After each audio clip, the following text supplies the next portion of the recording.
Howdy from Northeast Texas. This is my first YouTube video, but I want to see if I can't chronicle our endeavor into going off-grid, as I said, in Northeast Texas.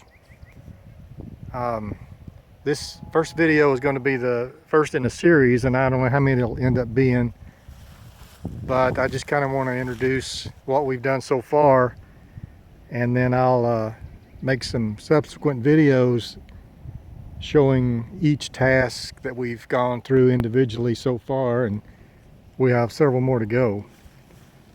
As you can see, we bought this property and it's about 48 acres, nothing but trees when we bought it, like that right there.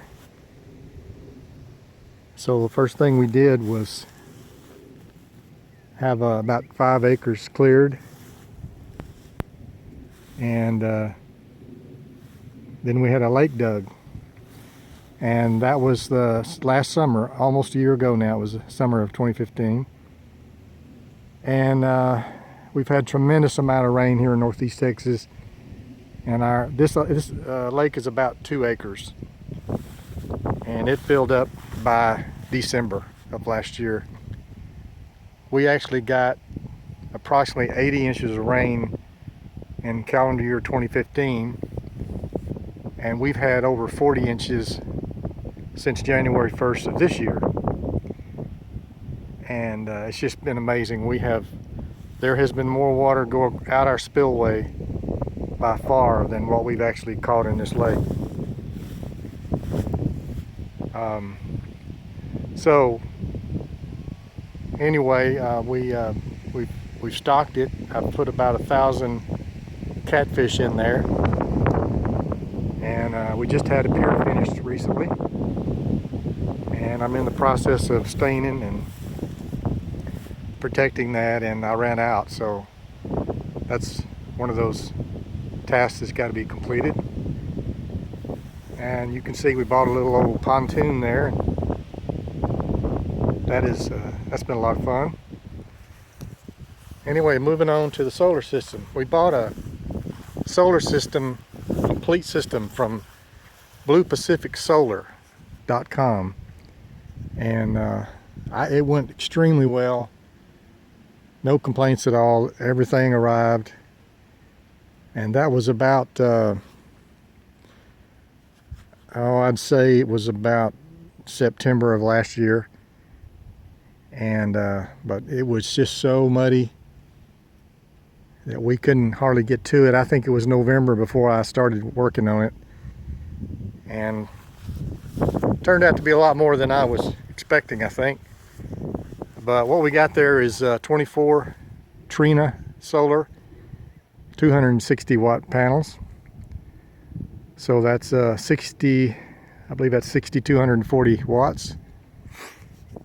The most overwhelming task to me, and as you can see, I'll try to point out my screw ups. Got one pole a little higher than the other, and noticed it when I was putting the mounts on, but I thought, how can it matter? But it kind of bothers me, but I'm not going back. So this first panel first array might shade the other one for just a little bit in the mornings, but it's not bad. So anyway, that's the first array right there, and you can see where I didn't run in conduit down the pole, but we've got it in conduit underground. And then it goes over here to this combiner box. It's a Midnight Solar combiner box with a couple of lightning arresters, DC arresters. And anyway, then it goes underground, excuse my mess here, but over into my little building, which had the building brought in and put on a pad. There's my battery vent. There's my Jeep that we had to buy because of this place.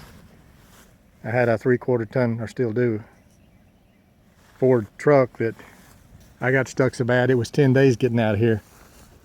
So I had to have something a little better. It's hard to believe it now. It looks pretty dry, but it has really been muddy. All right, so once again, it's messy in here. Okay, so this was a complete system from Blue Pacific Solar. As you can see, it's a Outback Radian 8048 inverter, 8,000 watts, continuous. This is it's called a GLC load center.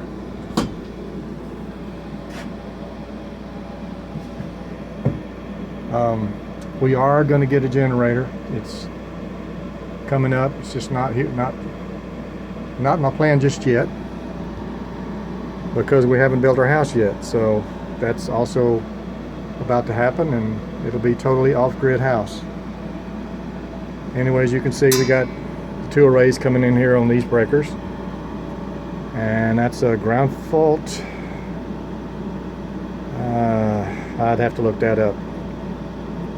GFDI, but this is your battery banks, and generator's not used yet. That's not used. That's for a grid tie if we had it.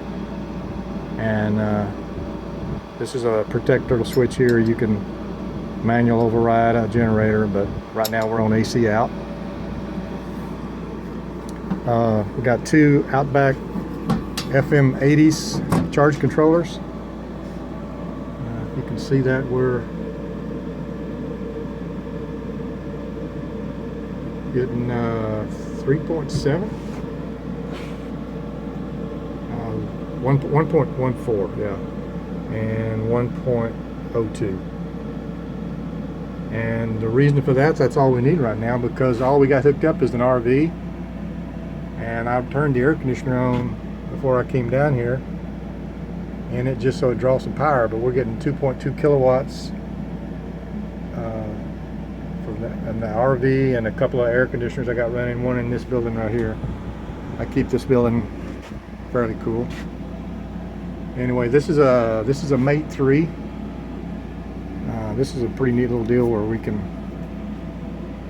make our settings and monitor everything. It's pretty cool. There's my AC out box. I've got my inside building here on a breaker, and the outside I've got outside outlets and mains. That's a 60 amp breaker, but it's not going to be, I believe max on this system is going to be 30 amps at 240. And yes, I don't have that in conduit yet. It's all right at this point, kind of temporary. I wanted to get our RV hooked up, so I hooked up a 4 gauge number, I see a 3-wire number 4 with ground, and I just got it running across the ground right now. But we've got RV working. I'll say, so batteries, this was one of the most overwhelming things. I had no idea what I was getting into here.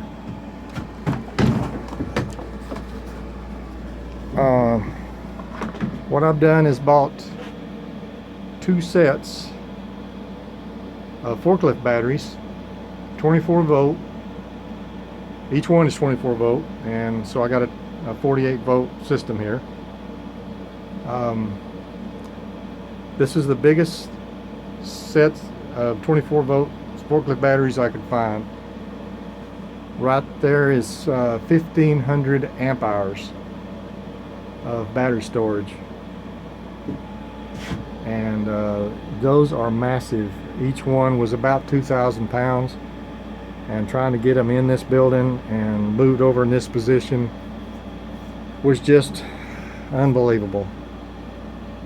But we got it done. What I did is, I don't know if you can see it down there, I built a movable base for them, and it's on about 9 heavy-duty casters, and I fixed it where I could get that up against the door and use my tractor, and my tractor would barely pick one box up high enough to get it set on that thing.